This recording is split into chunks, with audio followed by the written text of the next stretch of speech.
Hello friends, नमस्कार। मैं मुकेश वर्मा आप सबका अपने यूट्यूब चैनल लर्नर्स अड्डा पे बहुत बहुत स्वागत करता हूं। तो डेली करंट अफेयर्स की श्रृंखला में आप सबका एक बार फिर से बहुत बहुत स्वागत है। आइए देखते हैं कि 13 नवंबर के करंट अफेयर्स में कौन कौन सी घटनाएं हुई हैं जो एग्जाम की दृष्टि से बहुत ही महत्वपूर्ण है। तो फ्रेंड्स, पहली टॉपिक तो ये है कि अभी 2 दिन पहले 9 नवंबर बीता, 2-3 दिन पहले। तो फ्रेंड्स, 9 नवंबर को राष्ट्रीय विधिक सेवा दिवस के रूप में मनाया गया है। किस रूप में मनाया गया है? राष्ट्रीय विधिक सेवा दिवस। तो फ्रेंड्स, 9 नवंबर को राष्ट्रीय विधिक सेवा दिवस के रूप में इस बार मनाया गया है। इसके अलावा 9 नवंबर का डेट एक और कारण से इंपॉर्टेंट है, और वह कारण यह है कि उत्तराखंड की स्थापना दिवस भी इसी दिन होती है। तो 9 नवंबर को ही उत्तराखंड यूपी से अलग हुआ था। 9 नवंबर सन 2000 को यूपी से अलग होकर एक नया राज्य बना था जिसका नाम था उत्तराखंड। तो 9 नवंबर को उत्तराखंड के स्थापना दिवस के रूप में भी मनाया जाता है, तथा 9 नवंबर को अब की बार राष्ट्रीय विधिक सेवा दिवस के रूप में भी मनाया गया है। तो फ्रेंड्स, इन 2 कारणों से 9 नवंबर बहुत ही महत्वपूर्ण है। पहला कि 9 नवंबर को राष्ट्रीय विधिक सेवा दिवस के रूप में मनाया गया, और दूसरा कि उत्तराखंड के स्थापना दिवस के रूप में 9 नवंबर को मनाया गया। राजधानी क्या है? देहरादून। फ्रेंड्स, उत्तराखंड की राजधानी अगर हम देखें तो देहरादून है, और यूपी से अलग कब हुआ था उत्तराखंड? तो 9 नवंबर सन 2000 को यूपी से अलग होकर एक अन्य राज्य बना था जिसका नाम था उत्तराखंड। आइए देखते हैं अगली टॉपिक। फ्रेंड्स, तो उत्तराखंड से संबंधित ही एक और टॉपिक चर्चा में है करंट की दृष्टि से, जो काफ़ी महत्वपूर्ण है। देखते हैं कि वो मैटर क्या है जिसकी वजह से महत्वपूर्ण है। तो फ्रेंड्स, उत्तराखंड के सीएम के द्वारा सभी राजकीय महाविद्यालयों, उत्तराखंड के सीएम के द्वारा सभी राजकीय महाविद्यालयों और विश्वविद्यालयों के लिए मुफ्त वाईफाई सेवा लॉन्च की है। तो फ्रेंड्स, उत्तराखंड की सरकार ने, उत्तराखंड के सीएम ने सभी राजकीय विश्वविद्यालयों के लिए, राजकीय महाविद्यालयों के लिए फ्री वाईफाई सेवा लॉन्च की है। अगर आपसे सवाल पूछे कि किस राज्य ने अपने यहाँ के राजकीय विद्यालयों और विश्वविद्यालयों के लिए फ्री वाईफाई सेवा लॉन्च की है, तो इसका सही जवाब होगा कि ऐसा करने वाला राज्य आपका उत्तराखंड है। तो फ्रेंड्स, उत्तराखंड ने सभी राजकीय महाविद्यालयों और विश्वविद्यालयों के लिए मुफ्त वाईफाई सेवा लॉन्च की है।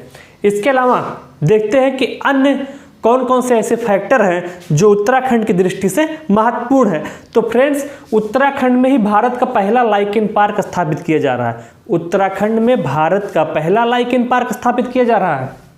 फ्रेंड्स, अभी हाल ही में एक और चर्चा का विषय है करंट की दृष्टि से कि उत्तराखंड की एक नई राजधानी बनाई गई है, गैरसेण, लेकिन यह ग्रीष्मकालीन राजधानी होगी। तो फ्रेंड्स, ग्रीष्मकालीन राजधानी गैरसेण होगी और शीतकालीन राजधानी अब देहरादून होगी।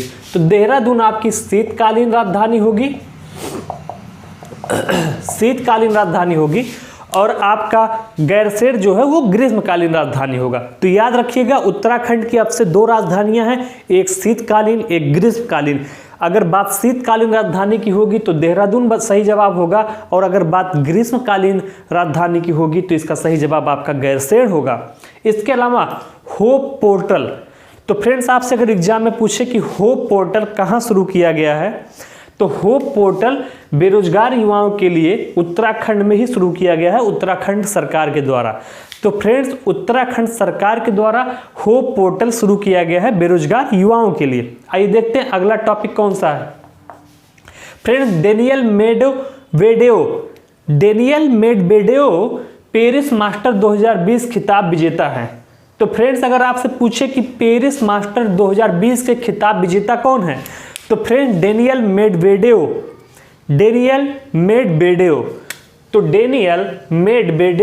पेरिस मास्टर 2020 के खिताब के विजेता हैं। तो अगर आपसे सवाल पूछे कि पेरिस मास्टर 2020 खिताब के विजेता कौन है, तो उस विजेता का नाम है डेनियल मेडवेडेव। ये कौन है? तो ये रूस के टेनिस खिलाड़ी हैं, रूस के टेनिस खिलाड़ी हैं जिन्होंने पेरिस मास्टर 2020 का खिताब जीता है। और नाम क्या है उनका? उनका नाम है डेनियल मेडवेडेव। आइए देखते हैं अगली टॉपिक कौन सी है जो करंट की दृष्टि से महत्वपूर्ण है। तो फ्रेंड्स, आपकी अगली टॉपिक चर्चा में है तमिलनाडु। तमिलनाडु क्यों चर्चा में फ्रेंड्स? तो तमिलनाडु को राष्ट्रीय जल पुरस्कार 2019 के तहत सर्वश्रेष्ठ राज्य घोषित किया गया है। तो तमिलनाडु चर्चा में इसलिए है क्योंकि तमिलनाडु को राष्ट्रीय जल पुरस्कार 2019 के तहत सर्वश्रेष्ठ राज्य घोषित किया गया है। तो आपको पता चल गया कि तमिलनाडु क्यों चर्चा में है। तो तमिलनाडु चर्चा में इसलिए है क्योंकि तमिलनाडु को राज्य जल पुरस्कार 2020 के तहत सर्वश्रेष्ठ राज्य घोषित किया गया है। इसके अलावा तमिलनाडु के बारे में कुछ अन्य तथ्यों को भी हम देख लेते हैं। तो फ्रेंड्स, आरबीआई रिपोर्ट के अनुसार बाजार कर्ज के मामले में शीर्ष पर राज्य कौन सा है? तमिलनाडु। आरबीआई रिपोर्ट के अनुसार बाजार कर्ज के मामले में शीर्ष राज्य आपका तमिलनाडु है। दो चीजें हमने पढ़ी करंट की दृष्टि से। पहली महत्वपूर्ण चीज यह है कि राष्ट्रीय जल पुरस्कार 2019 के तहत तमिलनाडु को सर्वश्रेष्ठ राज्य घोषित किया गया। वहीं दूसरी टॉपिक हमने ये पढ़ी तमिलनाडु से संबंधित कि आरबीआई रिपोर्ट के अनुसार बाजार कर्ज के मामले में तमिलनाडु शीर्ष पर है। आइए देखते हैं अगला। तमिलनाडु के बारे में अगर अन्य महत्वपूर्ण चीजों पर हम चर्चा करें, गौर करें, तो मछली उत्पादन में भी तमिलनाडु का शीर्ष स्थान है। किसमें है? मछली उत्पादन में। तो फ्रेंड्स, मछली उत्पादन में भी तमिलनाडु शीर्ष पर है। इसके अलावा स्थापित पवन ऊर्जा के मामले में भी उसका शीर्ष स्थान है। तो तमिलनाडु का शीर्ष स्थान किसमें है? तमिलनाडु आपके मछली उत्पादन में शीर्ष पे है, तमिलनाडु आपका पवन ऊर्जा के मामले में शीर्ष पे है। इसके अलावा आरबीआई रिपोर्ट के अनुसार बाजार कर्ज के मामले में भी शीर्ष स्थान पे है तमिलनाडु। करंट की दृष्टि से क्या महत्वपूर्ण है? करंट की दृष्टि से यह महत्वपूर्ण है कि राष्ट्रीय जल पुरस्कार 2019 के तहत तमिलनाडु को शीर्ष राज्य घोषित किया गया। तो हमने तमिलनाडु के बारे में 4 चीजें पढ़ी। पहला तो ये पढ़ा कि राष्ट्रीय जल पुरस्कार में शीर्ष राज्य घोषित किया गया। दूसरा ये पढ़ा आरबीआई रिपोर्ट के अनुसार बाजार कर्ज के मामले में तमिलनाडु पहले स्थान पे है। तीसरी चीज पढ़ा कि मछली उत्पादन में पहले स्थान पे है। और चौथा पढ़ा स्थापित पवन ऊर्जा के मामले में भी शीर्ष स्थान है किसका? तमिलनाडु का। आइए देखते हैं अगला टॉपिक, शशिधरन फल्लिकेल। तो फ्रेंड्स, शशिधरन फल्लिकेल ने एक उपन्यास लिखा है ट्रांसजेंडर पे। तो इसलिए महत्वपूर्ण है क्योंकि ये उपन्यास ट्रांसजेंडर पे लिखा गया है। कौन सा उपन्यास है? Rasathi, the other side of transgender. तो इन्होंने एक उपन्यास लिखा जिसका नाम है Rasathi, the other side of transgender. किसने लिखा है? शशिधरन फल्लिकेल ने एक उपन्यास लिखा है किस पे? ट्रांसजेंडर पे। और उस उपन्यास का नाम आपका है Rasathi, the other side of transgender. तो फ्रेंड्स, हमने 5 करंट अफेयर्स की टॉपिक पढ़ के खत्म किया है। आइए 2 मिनट में रिवीजन मारते हैं। पहला हमने पढ़ा कि 9 नवंबर को अब की बार राष्ट्रीय विधिक सेवा दिवस के रूप में मनाया गया। दूसरी चीज ये पढ़ी कि 9 नवंबर को ही उत्तराखंड अलग हुआ था, तो उत्तराखंड दिवस के रूप में ही 9 नवंबर को मनाया जाता है। इसके अलावा उत्तराखंड के बारे में एक और महत्वपूर्ण जानकारी हमको ये मिली कि उत्तराखंड के सीएम ने सभी राजकीय महाविद्यालयों और विश्वविद्यालयों में फ्री वाईफाई सेवा देने की घोषणा की है। इसके अलावा हमने डेनियल मेडवेडेव के बारे में पढ़ा जिन्होंने पेरिस मास्टर 2020 का खिताब जीता है। और चौथा करंट हमने पढ़ा तमिलनाडु के बारे में जिसको राष्ट्रीय जल पुरस्कार 2019 के तहत शीर्ष राज्य घोषित किया गया है। इसके बाद 5वीं टॉपिक हमने शशिधरन के बारे में पढ़ी जिन्होंने एक उपन्यास लिखा है Rasathi, the other side of transgender. तो फ्रेंड्स, ये 5 महत्वपूर्ण टॉपिक करंट अफेयर्स का हमने पढ़ के खत्म किया है। इसके आगे आइए देखते हैं कि अगली 5 और महत्वपूर्ण टॉपिक कौन कौन से हैं। तो फ्रेंड्स, 5 करंट अफेयर्स का टॉपिक हमने खत्म किया है। उसके आगे बाकी के जो 5 और टॉपिक बचे हुए हैं, आइए उन पे अपनी दृष्टि डालते हैं। तो फ्रेंड्स, अभी हाल ही में 2 दिन पहले आप लोगों ने न्यूज में सुना होगा कि शिपिंग मंत्रालय जहाज रानी का नाम बदल दिया गया है। तो शिपिंग मंत्रालय जहाज रानी का नाम बदल के क्या रख दिया गया है? Ministry of port shipping and waterways. तो ministry of port shipping and waterways इसका नाम कर दिया गया है। पीएम मोदी द्वारा इसके नाम को बदलने की घोषणा की गई थी। तो फ्रेंड्स, शिपिंग मंत्रालय जहाज रानी का नाम बदल के ministry of port shipping and waterways कर दिया गया है। किसके द्वारा यह नाम बदला गया? तो हमारे प्राइम मिनिस्टर मिस्टर मोदी के द्वारा इसका नाम बदलने की घोषणा की गई है। इसके अलावा ये भी जानना इंपॉर्टेंट है कि शिपिंग मंत्रालय जहाज रानी के मंत्री कौन है। मुझे लगता है कि 90% लोगों को यह नाम नहीं पता होगा। तो आइए मैं आपको बता देता हूं कि शिपिंग मंत्रालय जहाज रानी के मंत्री मनसुख मंडाविया हैं। कौन है? मनसुख मंडाविया।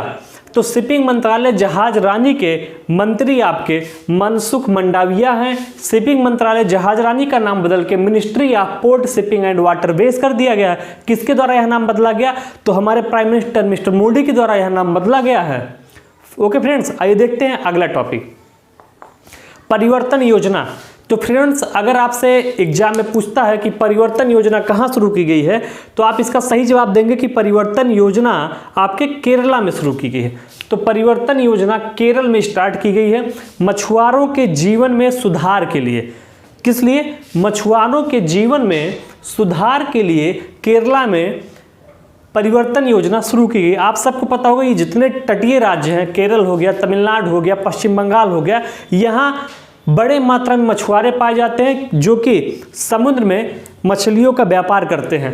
तो उनके जीवन में सुधार के लिए केरल में एक योजना चलाई गई जिसका नाम है परिवर्तन योजना। तो अगर आपसे सवाल एग्जाम में पूछे कि परिवर्तन योजना कहाँ पे शुरू कराई गई, तो इसका सही जवाब केरल होगा। हो सकता है तमिलनाडु भी दे दे, पश्चिम बंगाल भी दे दे, क्योंकि ये सारे राज्य मछुआरों से ही संबंधित है। लेकिन आपको दिमाग में रखना है कि केरला में यह योजना शुरू की गई थी। आइए देख लेते हैं कि केरल के सीएम कौन है। तो वर्तमान में केरल के सीएम पिनराई विजयन है। अगर कभी पूछ ले कि केरल के मुख्यमंत्री कौन है, तो केरल के मुख्यमंत्री आपके पिनराई विजयन है। इसके अलावा गवर्नर वहां के आरिफ मोहम्मद वहां के गवर्नर हैं। आइए देखते हैं अगला टॉपिक। तो फ्रेंड्स, अगला टॉपिक आपका अरुणाचल प्रदेश से संबंधित है। भारत की पहली सौर आधारित जलापूर्ति शुरू की गई है। तो फ्रेंड्स, अरुणाचल प्रदेश में भारत की पहली सौर आधारित जल आपूर्ति शुरू की गई है।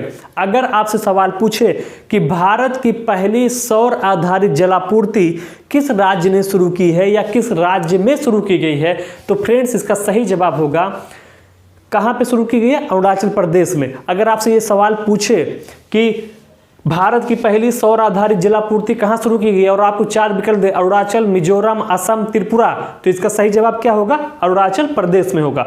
तो अरुणाचल प्रदेश में बाकी 2 और इंपॉर्टेंट फैक्टर हैं जिनको जानना जरूरी है। फ्रेंड्स, अरुणाचल प्रदेश में ही आपका नामदफा नेशनल पार्क स्थित है। अगर कभी आपसे पूछे कि नामदफा नेशनल पार्क कहाँ स्थित है, तो नामदफा नेशनल पार्क आपके अरुणाचल प्रदेश में स्थित है और वहीं पे पक्के टाइगर रिजर्व भी स्थित है।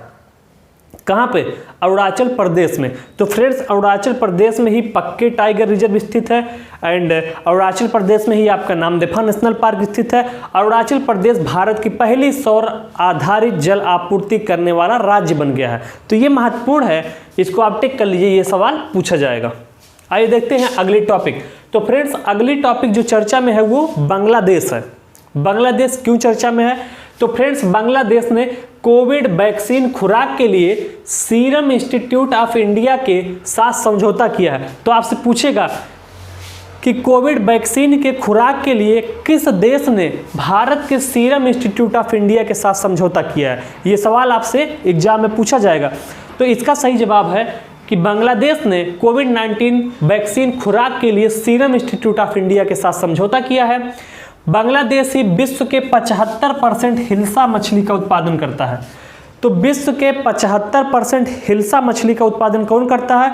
तो फ्रेंड्स, विश्व के 75% हिल्सा मछली का उत्पादन बांग्लादेश के द्वारा किया जाता है। अगर आपसे पूछे कि हिल्सा मछली का सबसे शीर्ष उत्पादन में राज्य कौन सा है या देश कौन सा है, मछली का शीर्ष उत्पादित देश, तो हिल्सा मछली उत्पादित करने वाला शीर्ष देश आपका कौन सा है? बांग्लादेश है। और बांग्लादेश ने ही सीरम इंस्टीट्यूट ऑफ इंडिया के साथ कोविड-19 वैक्सीन खुराक के लिए समझौता किया है। इसके अलावा देख लेते हैं इंडिया और बांग्लादेश के बीच जो सैन्य अभ्यास किया जाता है, तो संप्रीति 5। तो फ्रेंड्स, संप्रीति 5 सैन्य अभ्यास इंडिया और बांग्लादेश के बीच का सैन्य अभ्यास है। अगर कभी आपसे एग्जाम में पूछे कि संप्रीति 5 सैन्य अभ्यास किसके किसके बीच का है, तो संप्रीति 5 सैन्य अभ्यास इंडिया और बांग्लादेश के बीच का है। 2020 में यह सैन्य अभ्यास कहाँ पे आयोजित किया गया? तो फ्रेंड्स, 2020 में संप्रीति 5 मेघालय राज्य में आयोजित किया गया था। अगर ये सवाल आपसे पूछे कि संप्रीति 5 2020 में कहाँ आयोजित किया गया, तो फ्रेंड्स इसका सही जवाब होगा मेघालय। तो संप्रीति 5 एक सैन्य अभ्यास है भारत और बांग्लादेश के बीच जो 2020 में मेघालय में आयोजित किया गया था। आइए देखते हैं अगली टॉपिक। फ्रेंड्स अगली टॉपिक आपकी है नटखट लघु फिल्म है एक। तो नटखट एक लघु फिल्म है, चर्चा में क्यों है, यहाँ से एक सवाल पूछा जाता है। चर्चा में इसलिए है कि भारतीय लघु फिल्म महोत्सव 2020 के तीसरे संस्करण में यह शीर्ष पुरस्कार विजेता है। तो फ्रेंड्स नटखट जो कि एक लघु फिल्म है उसको भारतीय लघु फिल्म महोत्सव 2020 के तीसरे संस्करण में शीर्ष विजेता घोषित किया गया है। तो नटखट लघु फिल्म के वेरिएशन में शीर्ष पे रहा है। मतलब क्या है, ये जो नटखट लघु फिल्म है तो भारतीय लघु फिल्म महोत्सव 2020 के तीसरे संस्करण में यह शीर्ष पुरस्कार विजेता रहा है। तो इस कैटेगरी में, लघु फिल्म कैटेगरी में इसको प्रथम स्थान मिला है। ओके फ्रेंड्स, तो याद रखिएगा नटखट फिल्म का नाम क्या है, नटखट। तो नटखट को भारतीय लघु फिल्म महोत्सव 2020 के तीसरे संस्करण में, कौन सा संस्करण में, तीसरे संस्करण में शीर्ष पुरस्कार विजेता इसको घोषित किया गया है। इसी के साथ फ्रेंड्स इसने 2021 ऑस्कर योग्यता की पात्रता भी हासिल कर ली है। तो इस लघु फिल्म जिसका नाम नटखट है, इसको भारतीय लघु फिल्म महोत्सव 2020 के तीसरे संस्करण में शीर्ष पुरस्कार विजेता घोषित किया गया है। और इसी के साथ इस फिल्म ने 2021 ऑस्कर योग्यता की पात्रता भी हासिल कर ली है। तो फ्रेंड्स इसी के साथ हमने आज के करंट अफेयर्स यानी 13 नवंबर के करंट अफेयर के टॉप 10 टॉपिकों पे चर्चा कर ली है। इसके आगे 14 नवंबर के करंट अफेयर्स के बारे में कल की क्लास होगी। तो आज अभी ये क्लास आप लोग करते रहिए और ज़्यादा से ज़्यादा लोगों के पास शेयर करिए चैनल को, ज़्यादा से ज़्यादा लोगों को अपने चैनल से जोड़िए। धन्यवाद।